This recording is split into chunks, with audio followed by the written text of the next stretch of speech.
इसकी ये फीस इतनी आनी है, इसकी ईएमआई इतनी जा रही है, महंगाई बहुत बढ़ चुकी है, इस बार तो बिल इतना आ जाना है, और यहाँ पे इतना इतना इन्वेस्ट कर दिया है, अभी तो बजट थोड़ा सा बिगड़ रहा है, कोई दूसरा सोर्स ऑफ इनकम भी होना चाहिए, ये इनके चाचा जी ने तुम्हारे यहाँ पे जमीन इतनी यहाँ से हथिया ली, ये तुम्हारी मम्मी थी इसने ये ताना मार दिया, ये इनकी डेट पे चल रहा है।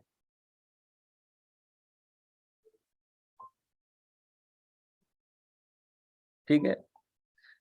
कोई ज्ञान की बात इतने बताओ तो पति को लगता है कि काश मेरी पत्नी ये सुन रही होती, पत्नी को लगता है काश मेरा पति ये बातें सुन रहा होता, बच्चों को लगता है काश मेरे माँ बाप ये बातें सुन रहे होते।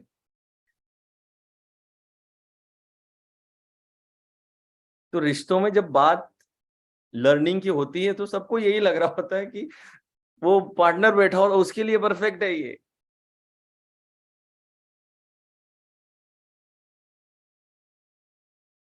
ठीक है।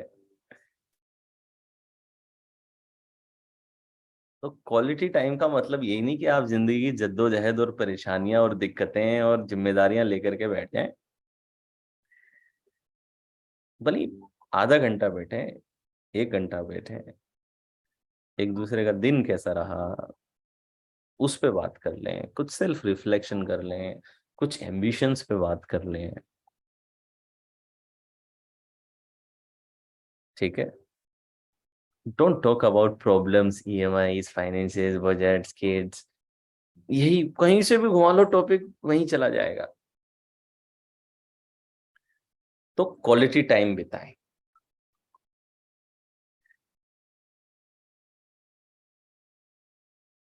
मतलब क्वालिटी टाइम ये भी हो सकता है कि अगर आपको कुछ कोई सीरीज पसंद है, कोई गेम पसंद है, तो साथ में कोई गेम खेल लें आप, that can be A quality time, playing can be A quality time. ठीक है। साथ में जिम जाते हैं, आधा घंटा जिम बिताते हैं, that can be quality time.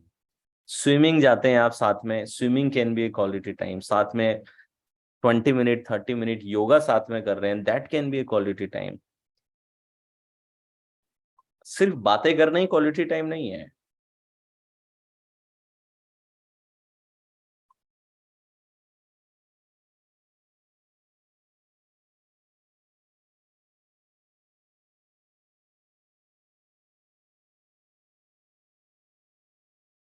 ठीक है। तो क्वालिटी टाइम समझ में आया कि साथ में कोई हॉबी, कोई इंटरेस्ट को परसू करते रहें।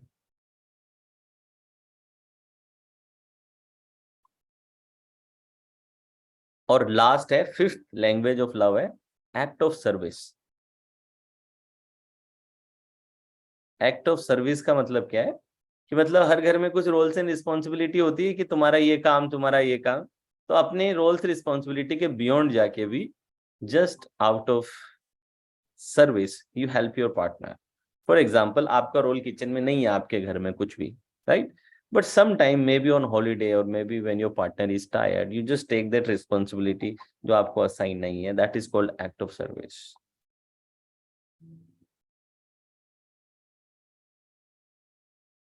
ठीक है। अगर रोज आपको बेड टी मिलती है तो कभी कभी आप अपने पार्टनर के लिए भी बेड टी बना दें, उसकी एक्सपेक्टेशन के बिना, उसे कहे बिना, उससे झगड़ा किए बिना कि रोज तुम, मैं बना के पिलाती हूँ, आज तुम्हारा नंबर है, ऐसा होकर के नहीं, just out of service you do.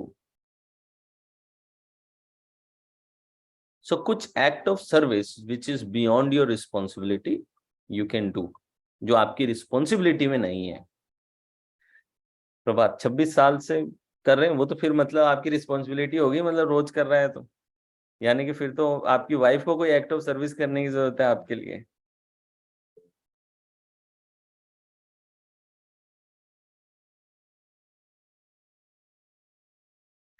Puneet कहते हैं बर्तन तो रोज धो लेता हूँ, पूरा काम कर दिया करूंगा।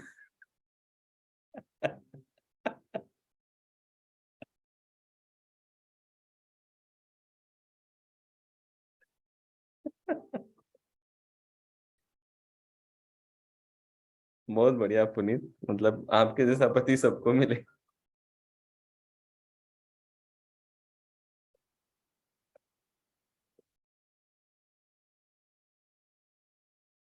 What if the partner does not like your cooking और टी? तो संतोष कुछ ऐसा करें जो आप अच्छा कर लेते हैं, या फिर सीख लें कुछ अच्छा करना। मतलब कई लोग कहते हैं ना कि काम करो तो ऐसा करो कि अगली बार किसी को बोलने की हिम्मत ही ना हो आपको। तो वैसी चाय ना बनाएं कि एक बार किसी ने चाय बोली तो ऐसी चाय बना के दी कि वापस इंसान की हिम्मत नहीं हुई आपको चाय बोलने की। तो सीख लें, कुछ तो ऐसा करते होंगे आप जो आप अच्छा कर सकते होंगे। अगर आपकी चाय और कुकिंग अच्छी नहीं लगती तो बर्तन साफ कर दिया करें, वो सबको अच्छे लग जाएंगे।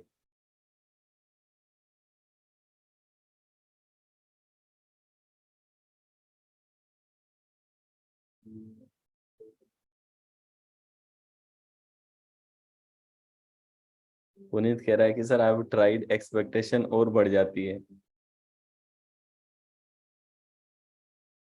रेगुलर ना करें, कभी कभार एक्ट ऑफ सर्विस कभी कभार होता है, अनएक्सपेक्टेड होता है।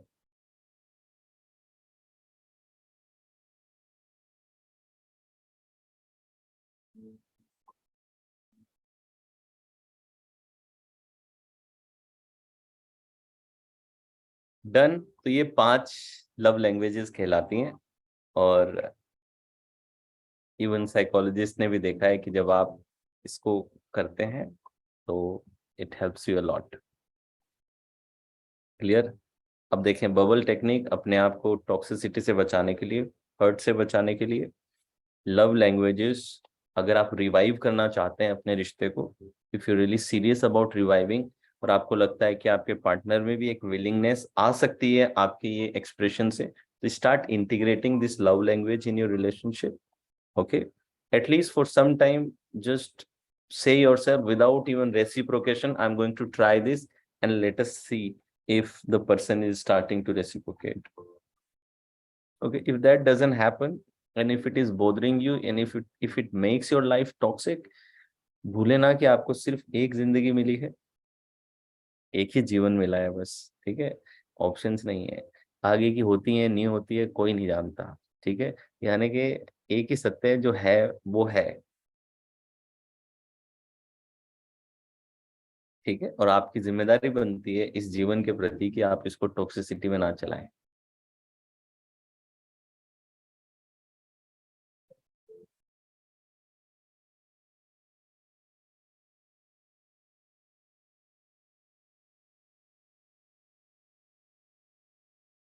Bubble technique is the only boundary नहीं, और भी है। ठीक है, तो आप देखें कि how to set boundaries, boundaries कैसे सेट कर सकते हैं आप। बाउंड्रीज हमेशा कम्युनिकेट करने से ही सेट होती है, और कोई तरीका नहीं है बाउंड्री सेट करने का। You have to communicate them strongly to the other person. Physical boundary हो सकती हैं, टाइम बाउंड्री हो सकती हैं, फाइनेंशियल बाउंड्री हो सकती है, इमोशनल बाउंड्री हो सकती है, और आजकल तो डिजिटल बाउंड्रीज भी होती हैं। ठीक है, तो अपने रिश्तों में अगर टॉक्सिसिटी बहुत बढ़ चुकी है तो 5 प्रकार की बाउंड्रीज आप अपने रिश्तों में सेट करें। ठीक है, मैं कुछ एग्जाम्पल दे दे रहा हूं, यहाँ पे लिख दे रहा हूं आप लोगों के लिए, तो उस एग्जाम्पल को आप यूज करें रिश्तों में बाउंड्रीज लाने के लिए। अगेन आपके अलग हो सकते हैं, ये जस्ट कुछ एग्जाम्पल मैं आपको दे रहा हूं।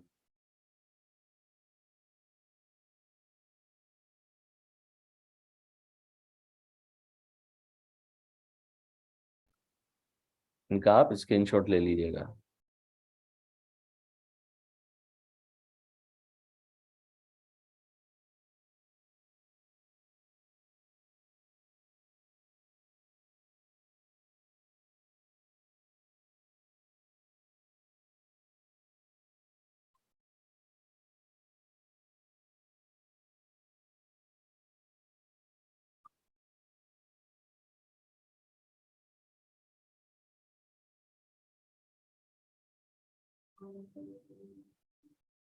तो देखें, फिजिकल बाउंड्रीज में क्या क्या हो सकती हैं, जैसे touch related boundaries, sexual boundaries, personal space, से related boundaries, right? For example personal space से कैसे साउंड करेगी? That I need some time right now. You can clearly communicate. Give me some time for myself. I'm not comfortable with having sex before marriage or even after marriage also. If you're not comfortable, any partner, you should communicate. आपको communicate करना जरूरी है. Imposition कहीं नहीं आना चाहिए रिश्ते के अंदर.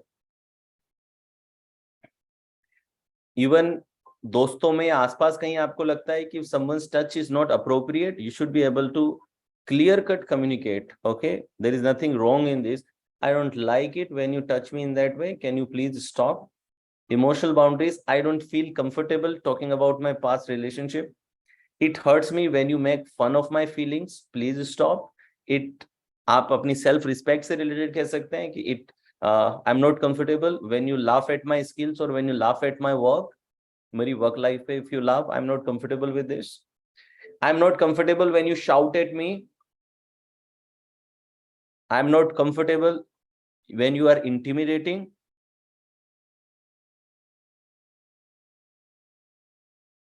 Dependency boundaries, you can set that I appreciate your support, but I need to learn to handle some things on my own.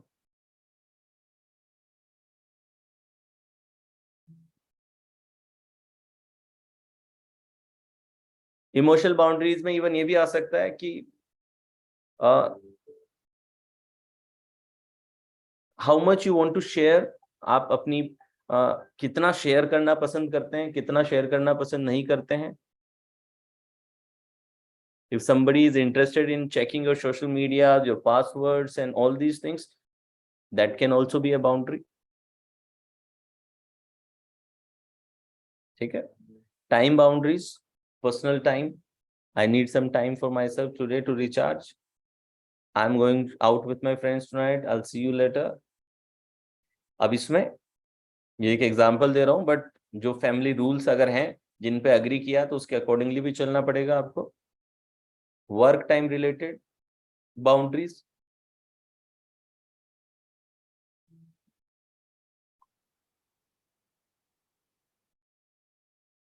Clear है? तो फिजिकल बाउंड्रीज हैं, इमोशनल बाउंड्रीज हैं,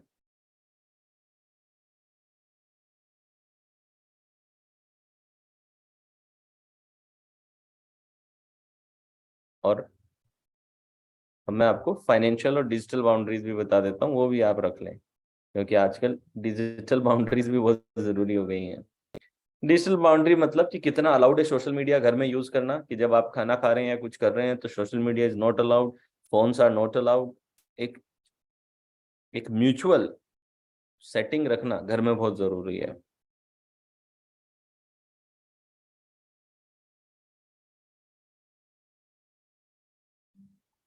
और इन्हें हार्श वे में कम्युनिकेट ना करें. हर चीज की टोनैलिटी होती है, एक इंटेंट होती है. इंटेंट किसी को बुरा बताने के लिए नहीं है. इंटेंट अपने कम्युनिकेशन को बेटर करने के लिए है कि दो लोगों का रिश्ता बेटर तरीके से चले, ये इंटेंट है. इंटेंट कोई अपना ईगो दिखाने के लिए नहीं है यहाँ पे.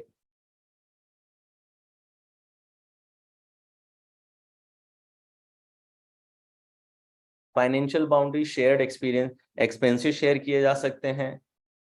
मुझे मेरा खुद का बैंक अकाउंट चाहिए और I handle my own finances. मुझे अपने खुद के फाइनेंसेस हैंडल करने हैं खुद से, कि मैं एक साल में इससे ज्यादा पैसा गिफ्ट्स में नहीं खर्चा करना चाहता हूँ. एक्स मैंने लिख दिया, आप अपना एक्स डाल दें यहाँ पे कि एक्स का मतलब कितना है, लाख, 10 लाख, 50 लाख, 1 करोड़, कितना आप लेते हैं, इससे ज्यादा नहीं खर्चा होना चाहिए. सोशल मीडिया बाउंड्रीज, कि आप क्या शेयर करना चाहते हैं सोशल मीडिया पे, क्या नहीं शेयर करना चाहते हैं, कितना आप रिस्पॉन्ड कर सकते हैं टेक्स्ट पे, फोन कॉल्स पे, राइट? तो ये सभी चीजें डिजिटल बाउंड्रीज में भी आ सकती हैं कि आप घर में कितना सोशल मीडिया यूज करना अलाउड है, आप सोशल मीडिया के कितने पासवर्ड्स वगैरह उससे शेयर कर सकते हैं, अपने पार्टनर से नहीं कर सकते हैं, जो भी आपकी है. अब ये देखिए यहाँ पे बाउंड्रीज को पहले सेट करना कि ये चीजें मुझे लग रहा है कि मुझे बॉदर कर रही हैं, इन जगहों पे मुझे बाउंड्रीज बनानी है. फर्स्ट सेटअप योर बाउंड्रीज कि what you want in this context, कि आप अपने पार्टनर से क्या एक्सपेक्ट कर रहे हैं, और उस बाउंड्री को very clearly in a loving way you communicate. If your partner, even after understanding your boundaries and even after saying yes, I will follow, if the person is not following, then again you communicate the boundaries properly. इस बार थोड़ा strongly, थोड़ा harshly आपको अपनी boundaries को communicate करना चाहिए that I'm not going to tolerate this and I'm going to take some strong action regarding this if the boundaries are not met. Right जैसे एक डोमेस्टिक वायलेंस होता है कई रिश्तों में, ठीक है, किसी ने किसी को मारपीट कर दी है, तो स्ट्रॉन्ग बाउंड्री यहाँ पे आपको सेट करनी पड़ेगी, मतलब आप इसको एक्सेप्ट नहीं कर सकते हैं. If there is a violence, if there is too much shouting that is creating toxicity in your environment, you have to set boundary. And if the person is not listening, then communicate them strongly, थोड़ा strongly communicate करें. And even if the person is not listening, then take your time, get away from the relationship, maybe separate, maybe move somewhere else for some time. If you think that person is sorry and changing, then it is good. If not, then you can consider coming out of relationship. Because see, if the boundaries are not respected, then the only way is either for the entire life live in that toxicity,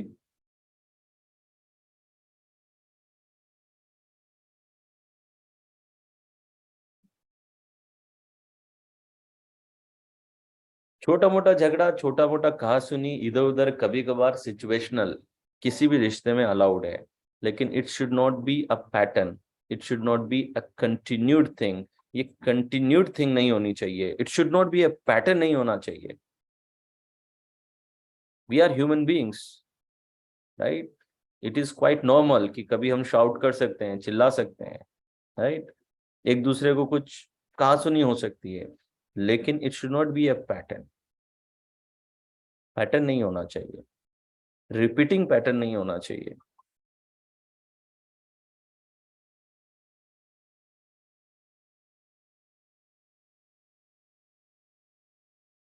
clear है सभी को?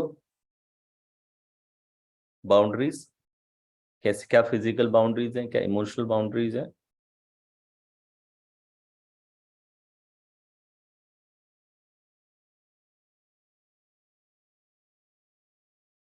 कुछ एक दो point इस पे भी बताओ ना. How to identify toxicity, separate कैसे करें कभी कभार के झगड़े को और क्या मेरा रिश्ता टॉक्सिक है, इन दोनों को सेपरेट कैसे करें? कोई बात नहीं है, बाउंड्रीज में आप लोगों को भिजवा दूंगा, डोंट वरी. स्क्रीनशॉट जिन्होंने ले लिए बढ़िया, नहीं तो I last time they will send you. Okay, first, अगर आप एक ऐसे रिश्ते में जो टॉक्सिक है, तो इस रिश्ते में आपको एक पैटर्न नजर आएगी कि जहां पे relationship is not about partnership but ownership. आपका पार्टनर आपकी ओनरशिप दिखा रहा होगा. एक रिश्ते को पार्टनरशिप की तरह लेने के बजाय हमेशा ओनरशिप की तरह रिश्ता चलेगा, as if your partner owns you. Now your partner will try to control all your choices. आप कहाँ जाएंगे, कहाँ नहीं जाएंगे, क्या पहनेंगे, क्या नहीं पहनेंगे, आपके पासवर्ड्स, लॉगिन्स, आपकी प्राइवेट लाइफ बिल्कुल नहीं हो सकती है. Ownership will be there instead of partnership. रिश्ता पार्टनरशिप में है, राइट. ओनरशिप नहीं है यहाँ पे, लेकिन टॉक्सिक रिश्ते में ओनरशिप होगी, कंट्रोल होगा, डोमिनेंस होगी.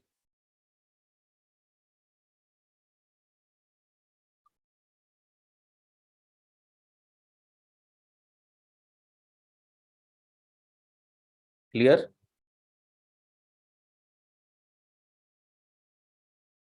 Second, lots of drama. छोटी छोटी बातों पे हमेशा ड्रामा होता हुआ नजर आएगा, तो मतलब आपको वजह भी समझ में नहीं आएगी, and still there will be too much drama, too much complain, too much blame, too much criticisms. So drama बहुत सारा रहेगा, मतलब छोटी छोटी बातों पे it will be like a huge drama. मतलब बंदा या बंदी ने खाना मांगा, आपने 5 मिनट की क्या देरी हो गई, पूरा ड्रामा. तो मतलब इतने पिटी इश्यूज के ऊपर इतना बड़ा drama banana, that is a sign of toxicity, and that happens regularly, again and again, small things and big dramas without any reason. This is the second sign of toxicity, and sometimes you are not able to understand why. इस बात पे इतना drama कैसे? और कई बार drama की वजह actual वजह नहीं, suppose may be you are talking to your friend, आप अपने फ्रेंड से थोड़ा खुल के हंस के बात कर रहे थे, now the person is not creating drama for that thing, उस चीज के लिए आपको नहीं कह रहा है ड्रामा कर रहा है, लेकिन कोई और मुद्दा बना करके ड्रामा बना रहा है, लेकिन आप समझ गए कि किस चीज का ड्रामा है। तो कई बार जो रियल इशू है उसको एड्रेस करने के बजाय उसके अराउंड किसी दूसरी चीज पे उस ड्रामा को क्रिएट करना, वेंटिंग करना। वेंटिंग का मतलब कि किसी और का गुस्सा आकर के आपको एक डस्टबिन की तरह समझना, जिस डस्टबिन में आकर के चीजें फेंकी जा सके। तो lots of venting as well, sign of toxicity. So ownership, control, dominance, lots of drama, complain, blame, criticisms. Third, lots of comparison and judgments. आपके ऊपर रेगुलरली बार बार जजमेंट्स एंड कंपैरिजंस डालना। उसके हस्बैंड को देखो, उसकी वाइफ को देखो, उसके परिवार में इसको देखो, उसको देखो वो कैसा करते हैं। कॉन्स्टेंट कंपैरिजन, मतलब आप फ्रीली कुछ करने से जब डरने लगे अपने पार्टनर से, कि अगर आपने कुछ कपड़ा खरीदा है और आपको अंदर एक डर है जजमेंट का, दैट इज ऑल्सो है। जब आपके पास में अपने पार्टनर से ही जजमेंट का डर है, that is again a sign of toxicity if it is continuous.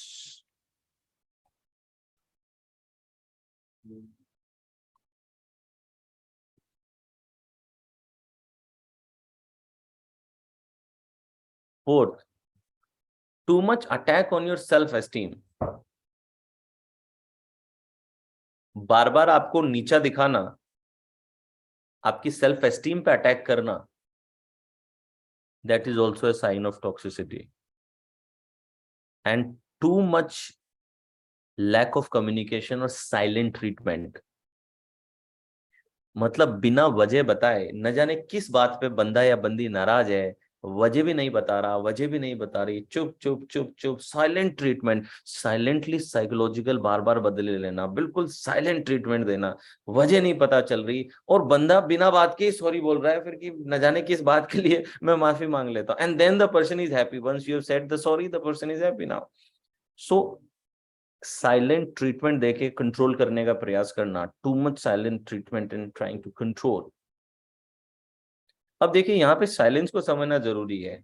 कई लोग जब गुस्सा करते हैं तो साइलेंट हो जाते हैं, बट वहां पे क्लियर कट वजह पता है साइलेंस की, वजह पता है गुस्से की, और अब ये इंसान साइलेंट होके प्रोसेस कर रहा है, और वो इसलिए कुछ नहीं बोल रहा क्योंकि उसे लगता है कि गुस्से में कहीं कुछ ऐसा ना कर दूं जो मेरे सामने वाले पार्टनर को हर्ट करे, वो इसलिए साइलेंट हो गया है। वो साइलेंस वो इंसान का एक स्ट्रेटेजी है डील करने का, that's not toxicity. But many times you will see that the person will intentionally give you silent treatment so that you just keep guessing, so that you stay in suspense that what is the reason, what is going on in the head, why this is doing it. That is called toxicity.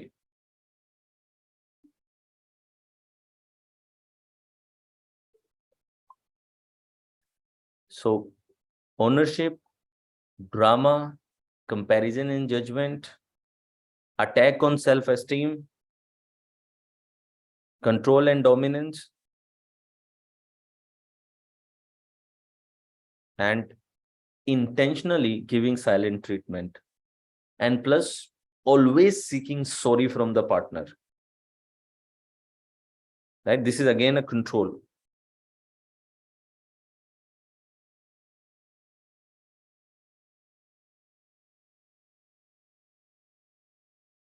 एक और देखें, अपनी needs को ज्यादा priority देना partner की needs के comparison में, समहाउ अपनी नीड्स को ज्यादा वैल्यूएबल समझना, ये भी एक साइन ऑफ टॉक्सिसिटी होता है। एक बैलेंस पार्टनर हो सकता है कभी अपनी नीड को प्रायोरिटी दे, कभी आपकी नीड्स को प्रायोरिटी देगा, लेकिन टॉक्सिसिटी में the person will always be a receiver. इंसान आपसे दुनिया भर की एक्सपेक्टेशन रखेगा, सब कुछ रिसीवर रहेगा। आपसे एक्सपेक्ट करेगा कि आप ये भी फॉलो करें, ये भी फॉलो करें, शायद दोस्तों से बात भी ना करें, घर टाइम पे भी आए, बहुत सारी चीजें रहे, लेकिन खुद फ्रीली इंगेज रहेगा या रहेगी। सो सिर्फ एक रिसीवर बन के रहना रिश्ते में, where you just receive, may be you receiving the attention, you receiving the validation, you receiving money, you just receiving, but when it's come to giving, there is very small giving in the relationship, and you feel entitled कि एक receiver की तरह आप हमेशा रह रहे हैं। that will also create toxicity.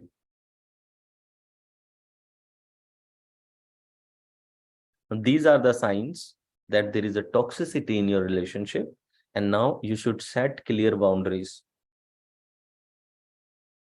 The first thing, you should try to revive the relationship. If the love languages are not working, have the bubble technique. Is क्या bubble technique enough है आपको protect करने के लिए? अगर if bubble is also not working, then the third thing is identify the toxicity in the area. Is it emotional? Is it financial? Is it physical? What kind of toxicity is it? Set up the boundaries and clearly communicate the boundaries. If the person is not ready to listen, communicate in maybe in writing, give them in the writing, maybe involve some other person and then give the person, maybe go for a therapy or a counselor. And if it is not working, then set up the clear boundaries. And if the boundaries are also not working, the person is keep breaking the boundaries, then communicate them in a very sharp way. Or still if it is not working, then it is your time to get out of this relationship. This is dead. You're just carrying a dead body on your shoulders, और इस dead body की बदबू आपको बेहद परेशान करेगी।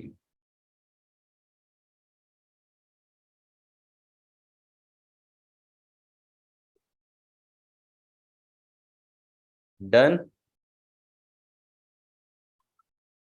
तो बताएं जरा आज क्या सीखा है और क्या टेक अवे आपके लिए रहा है, मुझे चैट बॉक्स में बताएं। सर इन सबका कितना टाइम पीरियड? कोई टाइम पीरियड नहीं है। आप अपनी एनर्जी देखें कि आप में कितने हैंडल करने की क्षमता है, आप में किस लेवल का पैशंस है। ठीक है, तो जब it is enough for you, that is the time for you to get out. Okay, bubble technique, very good. How to revive your relationship, I am blessed, very good. Love languages, boundaries and bubble technique. Love languages, boundary and how to identify toxicity. इधर उधर कभी कभार हुआ झगड़ा, कभी कभार हुई कहा सुनी, ये मतलब थोड़ा स्पाइस डालने वाली बात है, बस खाने में स्पाइसी फूड है बस आपका रिश्ता, उसमें कोई बुरी बात नहीं है।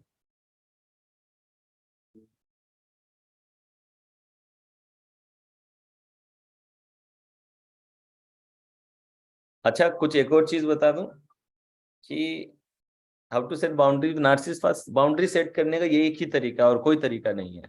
ठीक है, set up the boundaries and strongly communicate them.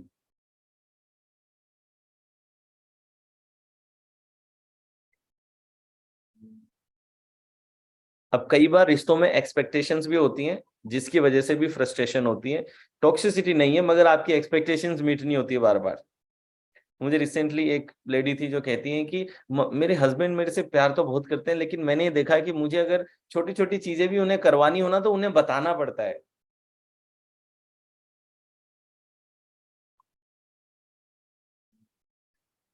तो देखें कि एक्सपेक्टेशन, कौन सी एक्सपेक्टेशन रियलिस्टिक है और कौन सी अनरियलिस्टिक है रिश्तों में, वो भी लिख लें।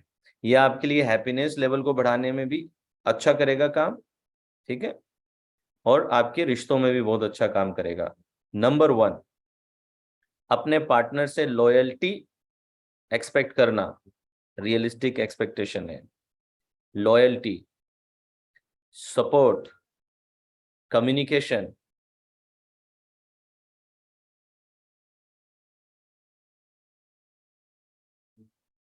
ऑनेस्टी, रिस्पेक्ट,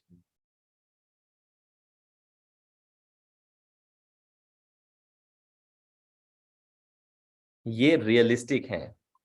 ठीक है, अनरियलिस्टिक क्या है बताऊं? Expecting your partner to be perfect. ठीक है, कि उसमें कोई ए भी ना हो, कोई गलती ही ना हो। Don't expect your partner to be perfect. Perfection की एक्सपेक्टेशन रॉन्ग एक्सपेक्टेशन है। Second, expecting your partner to be a mind reader, कि समहाउ मैं कहूं ना कुछ और उसे पता लग जाए। अरे भाई, इतने मुश्किलों से हम जानवरों से इंसान बने हैं, हमने लैंग्वेज बनाई है, इतनी डिटेल्ड भाषा बनाई है, जिस भाषा में हजारों शब्द बनाए हैं हर प्रकार के भाव को एक्सप्रेस करने के लिए। फिर भी आप चाहते हो कि सामने वाला माइंड रीडिंग करे?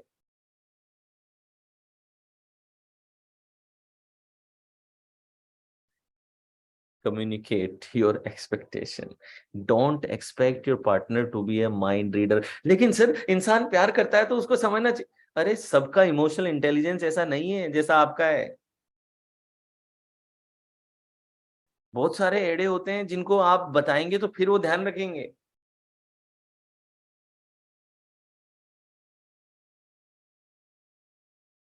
तो expecting your partner to be mind reader is unrealistic.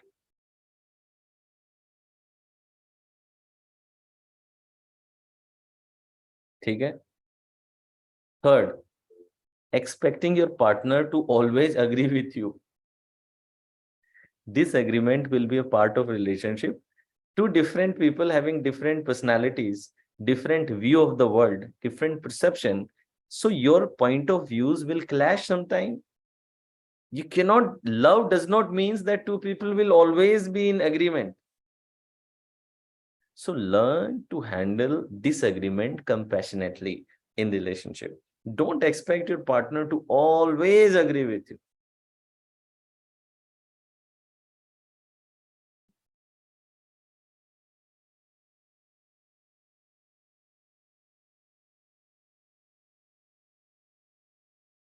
Yeah?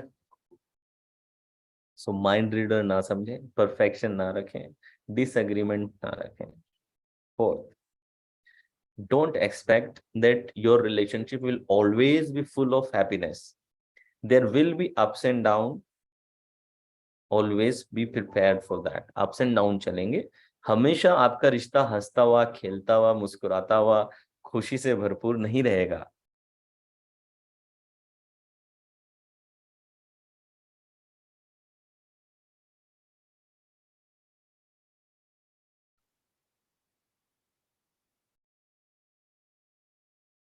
पांचवा, expecting your partner to change because you want them to change. Unrealistic expectation.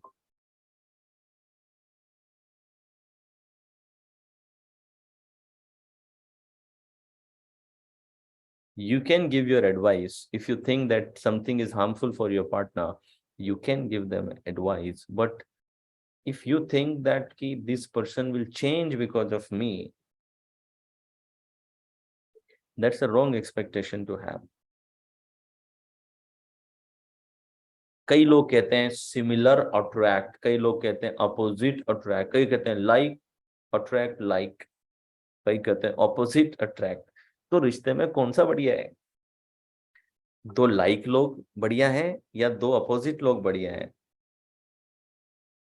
देखिए, आप अपोजिट हैं कि सिमिलर हैं, इससे कोई फर्क नहीं पड़ता है। रिश्ता डिफरेंसेस और सिमिलैरिटीज पे फर्क नहीं पड़ता। एक अच्छा रिश्ता इस पे निर्भर करता है how well you deal with the similarities and differences. आप सिमिलैरिटीज और डिफरेंसेस के साथ में डील कैसे करते हैं, that is how you run your business, run your relationship, right? So आप अपने रिश्तों को तभी अच्छे से रन कर पाएंगे अगर आप डिफरेंसेस को और सिमिलैरिटीज को बैलेंस करके चल सकते हैं। उनको उनको नेविगेट करके चल सकते हैं, ठीक है।